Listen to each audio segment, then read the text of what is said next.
de la muerte de Leonardo da Vinci. Por lo tanto, quisimos que esa fecha no pasara en blanco, no pasara desapercibida, y quisimos hacerle entonces un homenaje. Y así como el año pasado hicimos una conferencia aquí de Big History y luego comenzamos a desarrollar esa misma conferencia en otros sitios, por ejemplo en la Universidad del Atlántico o en colegios, en el planetario, etc. Aspiramos a hacer lo mismo ahora. Entonces pensamos también hacerlo en universidades, colegios a lo largo de este mes de mayo.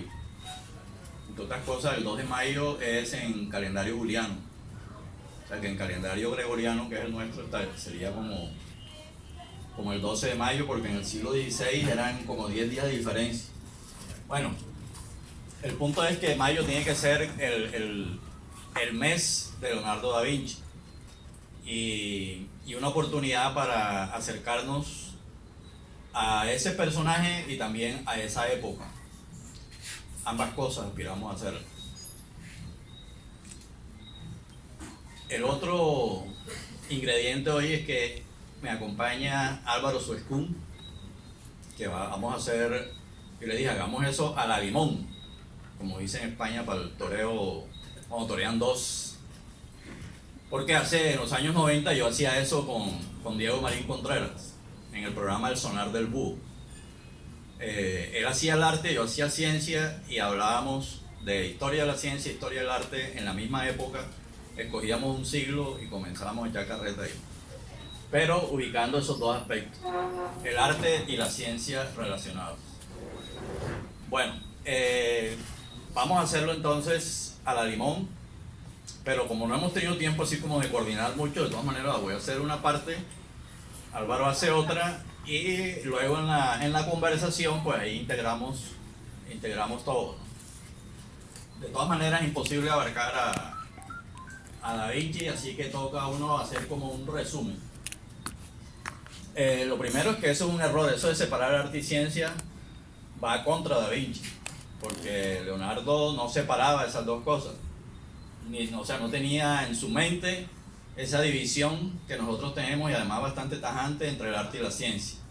Así que eso que estamos haciendo aquí de dividirnos el trabajo, de pronto sería, yo diría que no está mal, porque una cosa es hacer análisis y evaluación y otra cosa fue el proceso de producción del propio Leonardo.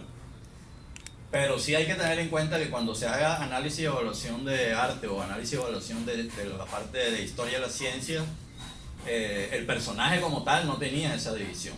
Eso debe quedar claro absolutamente, porque la mente de Leonardo era como lo es su fama, o sea, integralidad total.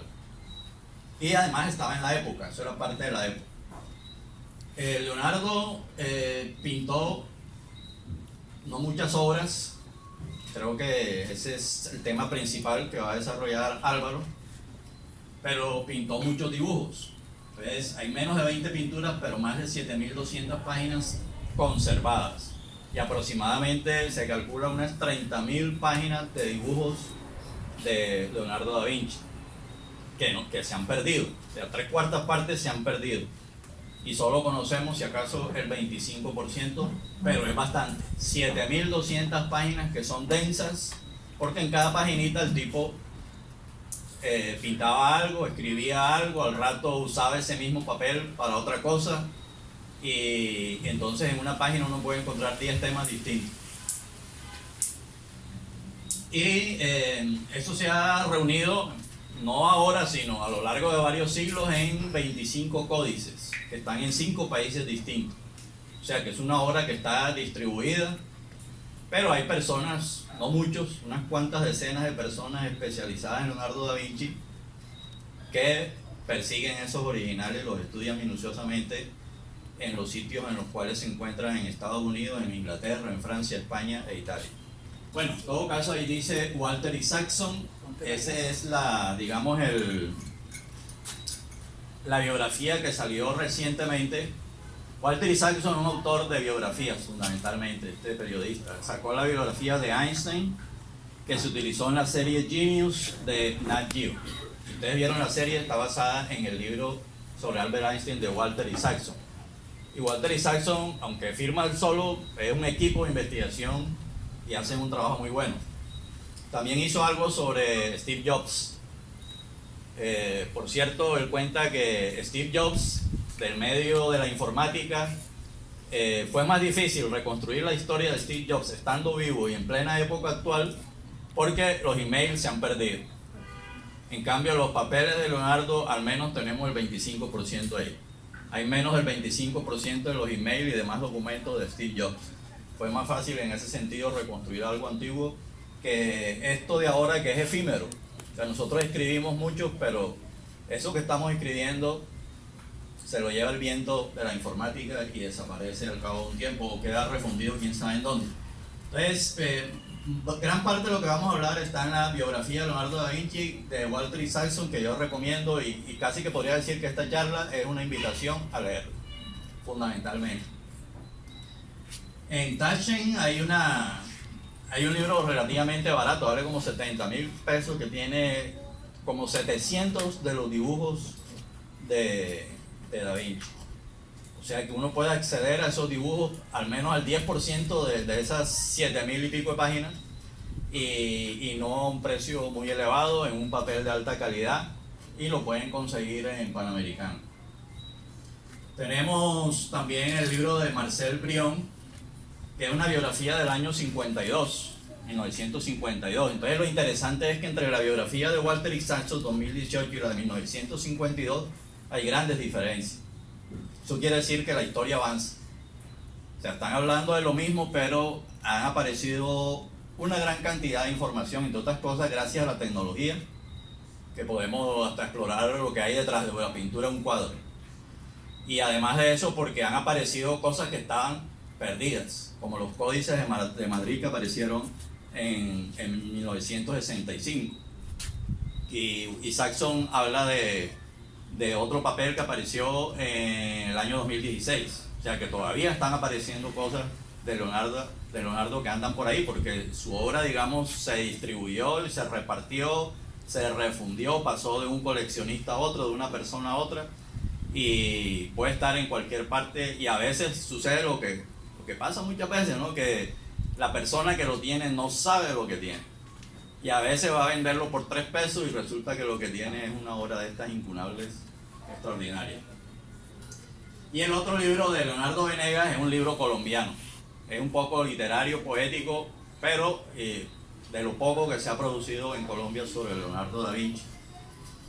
Menciono ahí también a Giorgio Vasari porque después de muerto Leonardo en 1519, en ese mismo siglo se escribieron al menos 3 obras que tratan, al menos en parte, de la biografía de Leonardo da Vinci. Y la principal fue la de Vasari, pero la de Vasari tiene una cantidad de errores.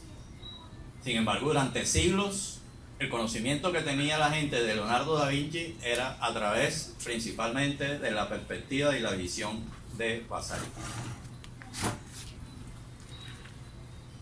Bueno, como yo voy a hacer la parte científica o de historia de la ciencia, el año 1543 es un punto de referencia, porque en ese año apareció el libro de Copérnico y el libro de Vesalio.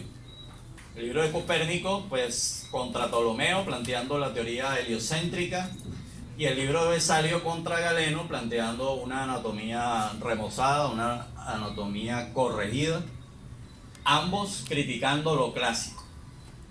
O sea que ya era una etapa del Renacimiento, porque el Renacimiento comienza poniéndose de rodillas y haciendo venias a lo clásico, pero termina siendo una actitud contraria, o sea, ya mucho más iconoclasta, mucho más crítica frente a los conocimientos clásicos recuperados, o las obras clásicas recuperadas. 1545 está ahí cerca, también una obra de Cardano, y bueno, ya después vendría Kepler, Galileo, las matemáticas.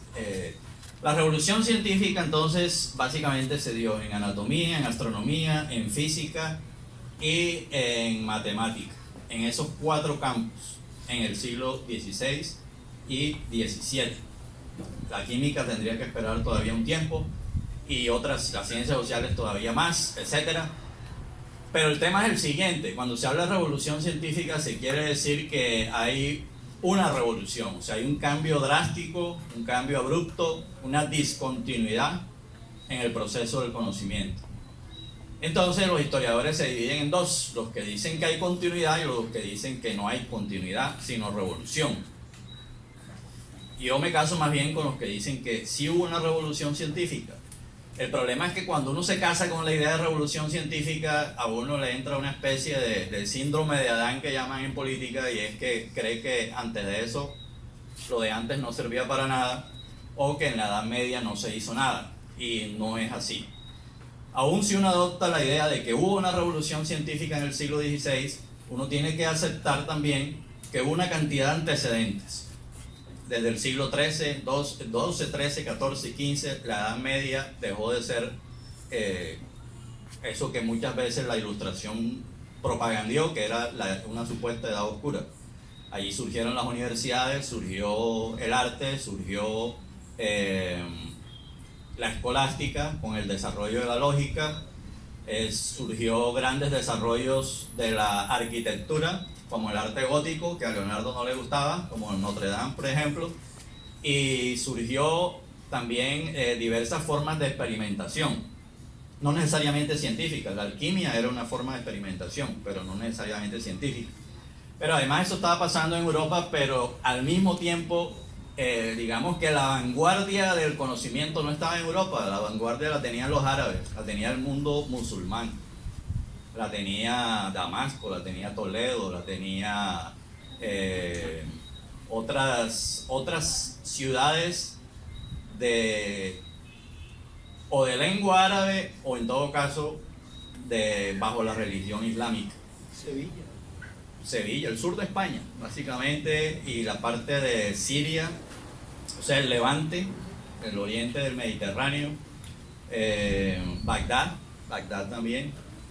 Eran los puntos centrales de la Ilustración islámica, que a veces se ha denominado así. Entonces, en ese momento, más bien la luz estaba en el Islam y en la lengua árabe, que además eran los que habían recuperado a los griegos. Y en cambio, en Europa lo que había era lo que nosotros llamamos disque medieval, ellos se llamaban a sí mismos la cristiandad. Nosotros somos la cristiandad. Bueno,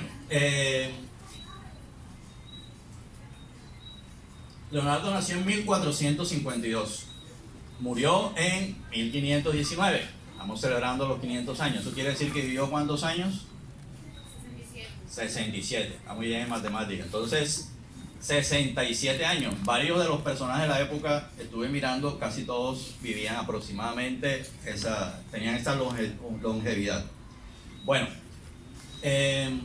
1452 es una fecha clave porque, por un lado, la toma de Constantinopla por el Imperio Otomano. Eso va a crear un tapón en una dinámica comercial que ya venía desde siglos atrás, de la ruta de la seda, que conectaba todo el continente euroasiático de extremo a extremo, desde China, pasando por India, pasando por Asia Central, pasando por el Medio Oriente, hasta llegar a Europa Oriental y luego a Europa Occidental, principalmente entrando por Italia, por los puertos de Venecia, por ejemplo.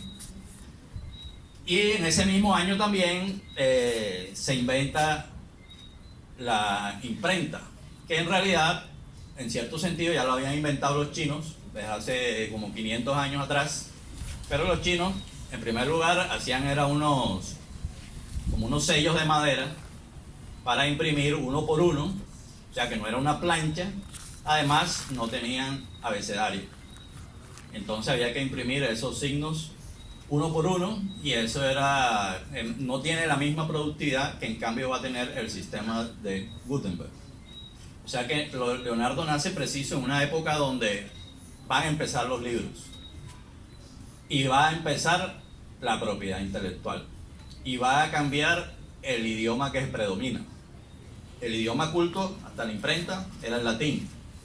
La imprenta va a matar el latín, y la imprenta va a matar también los dialectos regionales y va a imponer las lenguas nacionales.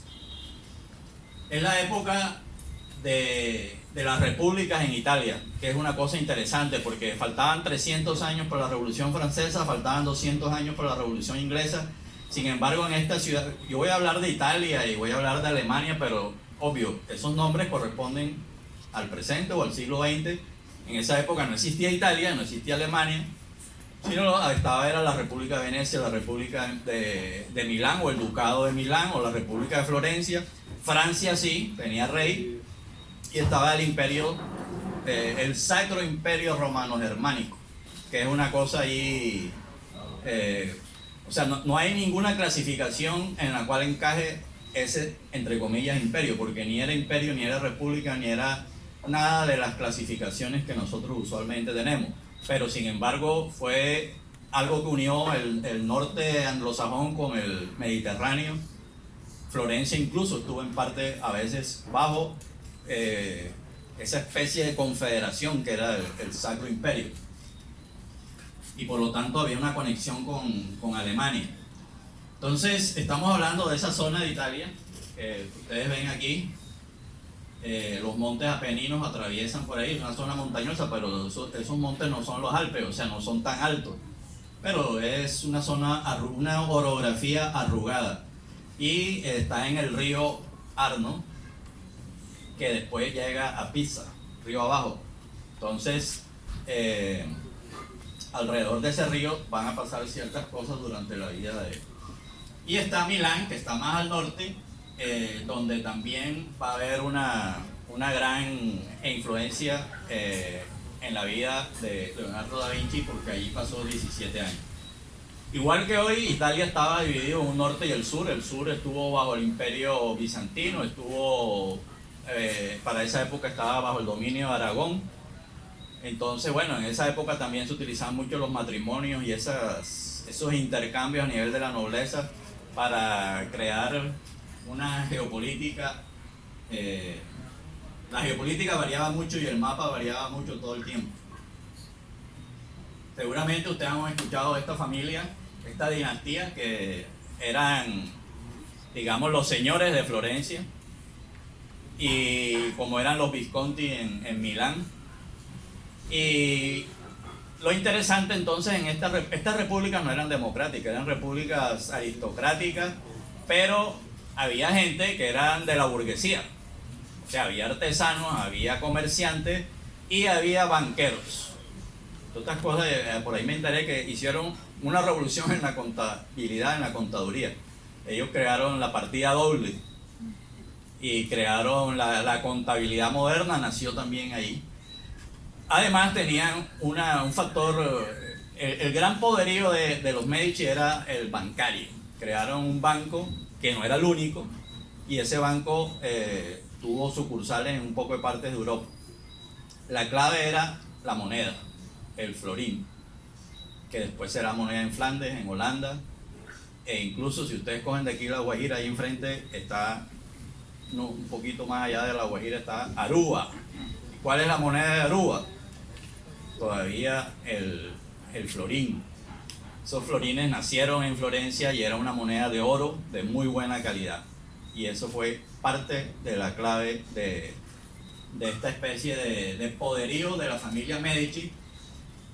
Y hay otra característica, y es que toda esta burguesía ascendente, cuando no tenían títulos de nobleza, entonces buscaban, digamos, ganar prestigio y consolidar su poder utilizando el arte, o sea, darse el caché, algo así como los narcos nuestros, ¿no? Pero en vez de invitar a Diomedes, invitaban a Leonardo da Vinci, esa es la diferencia. Sí, era como un arribismo que utilizaba el arte, lo instrumentalizaba y querían mostrar que tenían buen gusto, y yo creo que le funcionó. O sea, a la larga yo creo que el sistema fue tan poderoso que creó una pléyade de genios del arte en esos siglos. Y eso no es casualidad. Si vemos el imperio austrohúngaro a finales del siglo XIX, comienzos del siglo XX, también vemos en la ciudad de Viena una gran concentración de genios en muy poco tiempo. Eso no es casualidad. Yo creo que los genios surgen en todas partes y todo el tiempo. Lo que pasa es que no encuentran el contexto y el medio para desarrollarse. Y cuando se dan las condiciones, entonces florece la genialidad. Y eso fue lo que pasó allí. Entonces hay que reconocer que ese sistema ahí medio cortesano y que nosotros miramos así como... De hecho la palabra cortesano la decimos con desdén, ¿cierto? O sea, cortesano es peyorativo, pero ese sistema funcionó. Y lo que aspiraba a hacer Leonardo era en últimas un cortesano, pero eso significaba tener patrocinio y poder dedicarse a lo que quería hacer. Y también a otras cosas, lo que pasa es que su interés era bastante disperso. Bueno, estos fueron hasta papas y de todo. Leonardo di Serpiero da Vinci, hijo de Piero da Vinci, de una dinastía de notarios. Eso quiere decir que no eran propiamente de la nobleza, pero sí prestantes en la ciudad. Y una campesina de un amorío de verano. La chica tenía 15 años, él tenía 24. Tuvieron relaciones un verano así como episódicas. Creo que el tipo ya estaba por casarse, o por lo menos poco después se pactó un matrimonio y efectivamente se casó. Por otro lado, y Caterina quedó embarazada. Y nació este hijo bastardo, que sin embargo fue reconocido por el papá, pero, y siempre era presentado así como hijo de Serpiero, pero ser reconocido es una cosa, pero ser legítimo es otra cosa. Y él no fue legítimo, no fue legitimado. Pudiera haber sido legitimado, o sea, no estaba por fuera de las reglas de la época, pero esa era una decisión que tenía que tomar el señor Piero y no la tomó. No la tomó y se la jugó a tener sus propios hijos, pero resulta que con la primera mujer no pudo tener hijos, entonces tuvo la segunda, tampoco pudo tener hijos, y después tuvo 3 mujeres más.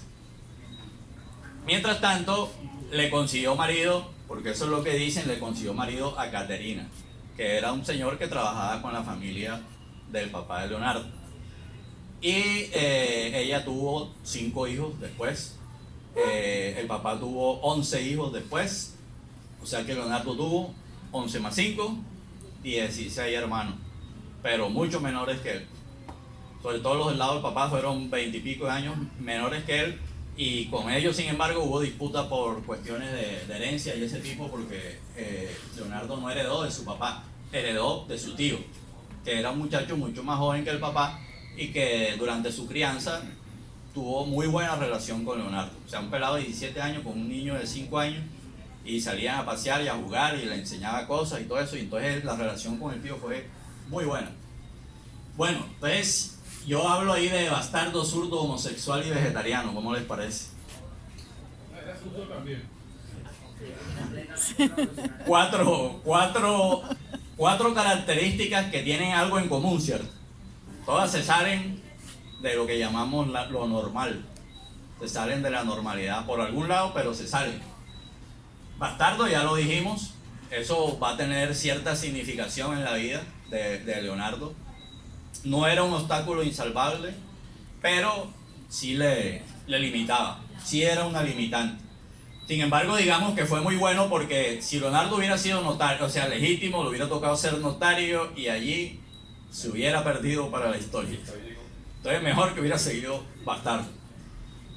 Zurdo. Esto es importante porque al ser zurdo, él escribía, ustedes saben, letra mancina de derecha a izquierda. Yo también soy zurdo. Cuando estaba en el colegio me regañaban porque cuando uno escribe así, va manchando todo lo que va escribiendo con el dorso de la mano. Y él, en la época de la pluma y la tinta, con peor, pues. A mí me tocaba, era de los plumeros anteriores al kilométrico. Bueno, entonces era escribiendo de derecha a izquierda. Pero eso es importante porque una de las maneras de reconocer que una obra es de Leonardo es por ese trazo de izquierda. Y su letra y todo eso es especial. Entonces, generalmente hay que identificarlo así porque en esa época no se firmaban las obras. La propiedad intelectual no existía, la propiedad intelectual surgió por la imprenta. La homosexualidad de Leonardo, bueno, yo diría que hay consenso, pero no hay una prueba reina. Tuvo un escándalo en la juventud. En esa época se ponían como esos buzones de denuncia, y hubo unas denuncias anónimas a él y a otras personas, pero salió librado de eso. Y la homosexualidad era como es la corrupción hoy en Colombia. ¿Cómo es la corrupción en Colombia? Es ilegal y es inmoral, ¿cierto? Pero todo el mundo la tolera. O sea, es ampliamente tolerada la corrupción en nuestro país. Pues bien, la homosexualidad en Florencia era ampliamente tolerada, pero era inmoral e ilegal. O sea que formalmente estaba prohibida, pero en la práctica era muy común. Y de hecho varios de estos artistas, entre ellos Miguel Ángel, también tenían, entre otras cosas, era una costumbre muy a lo griego, ¿no? A lo griego clásico de hombres mayores con hombres jóvenes. Era un poco el tipo de dinámica que se daba ahí. Y yo creo que sobre eso no hay duda alguna, aunque no haya propiamente una prueba reina. Él pintó poco, no sé si tú hablarás de eso, pintó mujeres muy poco, desnudas, y cuando pintó el órgano genital femenino no le fue muy bien. Entonces dice Isaacson, es que no tenía experiencia, la experiencia no le ayudó, la experiencia no le ayudó. Pero generalmente pintaban era desnudos masculinos, era lo común de la época, ¿no? Y bueno, era vegetariano, que eso sí todavía es más raro, porque eso no era para nada de la época, ¿no? O sea, podía ser uno vegetariano a la fuerza, pero no voluntariamente como él lo planteaba. Esa sensibilidad frente a los animales no humanos no se expresaba necesariamente cuando pintaba un arma militar de que podía matar a miles de personas. Era con los animales no humanos, con los humanos no tanto.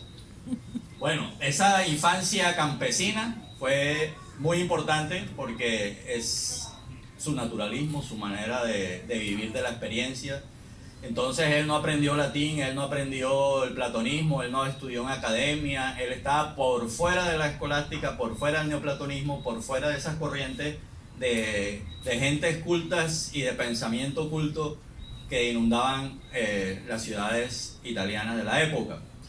Eso le permitió construir su propio pensamiento a partir, como dice él, de la experiencia y ser, digamos, más libre y más autónomo al desarrollar sus ideas. Era un semiletrado, por lo tanto. Sí estudió una escuela de Ábaco, que era estudiar aritmética para hacer contabilidad, aritmética de tendero. No era un académico, no aprendió latín, trató de aprender por su cuenta, medio aprendió un poco de palabras ahí sueltas, pero él compró alguno que otro libro en latín, pero definitivamente él no sabía latín y usaba una ortografía muy de él. Pero sí estudió en el taller de Verrocchio. Y el taller de Verrocchio va a ser allí donde se forma él como artista. Y Verrocchio fue discípulo de Donatello.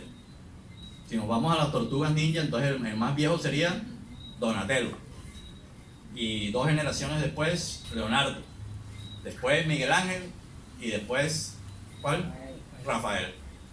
Entonces, esos son las 4 tortugas ninja del Renacimiento, en ese orden. Rafael era el más jovencito y nació después de que él se había ido de Florencia. O sea, cuando Leonardo tenía más de 30 años. Su apariencia física, bueno, el tipo se supone que era... Nosotros tenemos la imagen del anciano, no la imagen del joven, pero sí hay unos cuadros, hay digamos imágenes que se supone que son él a los 14 años, a los 20 y pico de años, a los 38 años, y las imágenes de viejo. Las que nosotros tenemos en la memoria son las imágenes de viejo, y tampoco podemos estar seguros que esas imágenes de jóvenes sean las correctas, pero se supone que el tipo era bien parecido, buen mozo, no usó barba hasta los 40 años, de buen estado atlético, extrovertido, conversador, y ya veremos cómo se dedicaba a los entretenimientos en las cortes. Su mezcla de fantasía y realidad, o sea, eso también era confuso, y se nota en sus diseños e inventos, donde termina la realidad y empieza la fantasía o viceversa. Su peor característica, podríamos decir, nunca terminaba nada de lo que empezaba. O sea, él dejó cualquier cantidad de obras inconclusas. Ahora, en esa época eso no era tan raro. Sin embargo, ya era la época de los contratos, pero aún con contrato no entregaba. Pero no eran licitaciones. Había licitaciones y las perdió. Por ejemplo, él quiso pintar la Capilla Sixtina, o quiso que el Papa lo convocara. En fin, pero generalmente no logró esos cometidos. Bueno, el tipo no pensaba en la posteridad absolutamente para nada. Desafortunadamente para nosotros, hoy lo lamentamos, pero muestra también cómo se pensaba en esa época. O sea, él no estaba inventando, descubriendo, investigando o pintando o haciendo nada pensando en ser famoso o en durar allí siglos. Él estaba en la búsqueda de satisfacer su curiosidad, su ansia de saber o su creatividad, simplemente. Pero no estar, por eso tampoco se firmaban las obras ni se andaba. Eso sí, a veces podía haber celos entre artistas. Ustedes saben que eso siempre pasa. Y pasó con Miguel Ángel, por ejemplo. Pero hasta ahí, eso es una cosa más psicológica que de pensar en la posteridad o en la propiedad intelectual. Siempre andaba, bueno, él se vestía con una túnica de un color especial, así como donde dice ahí, todo está, ese está, así como rojo, fucsia, rosado, ese era el color que él usaba siempre.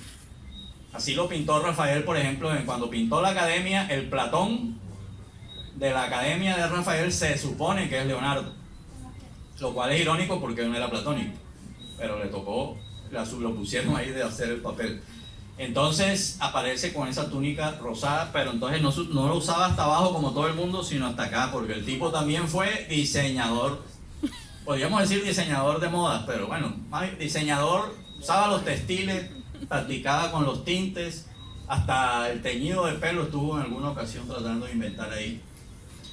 Y cargaba siempre una libretica y todo lo anotaba, y por eso es que hay esos 30.000 papeles por ahí perdidos, porque todo lo anotaba, y como era un gran observador, estaba pendiente, mirando el detalle y anotando.